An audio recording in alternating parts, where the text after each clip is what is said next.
جب کسرا کے خزانے سیدنا حضرت فاروق اعظم رضی اللہ تعالی عنہ کے زمانے میں مدینہ منورہ لائے گئے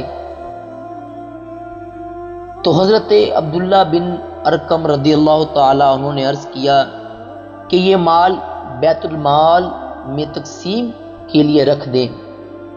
حضرت عمر رضی اللہ تعالی عنہ نے فرمایا اللہ کی قسم میں اسے کسی چھت کے نیچے نہیں رکھوں گا تاآں کہ اسے تقسیم نہ کر دوں۔ صبح کو جب حضرت عمر رضی اللہ تعالی عنہ نے وہ خزانے کھولے تو ان میں سونے اور چاندی کے سکوں پر نظر پڑی تو آپ رونے لگے۔ یہ دیکھ کر حضرت عبد الرحمن بن عوف رضی اللہ تعالی عنہ نے عرض کیا اے امیر المؤمنین آپ کیوں روتے ہیں؟ آج تو شکر خدا بندی اور فرحت و شادمانی کا دن ہے۔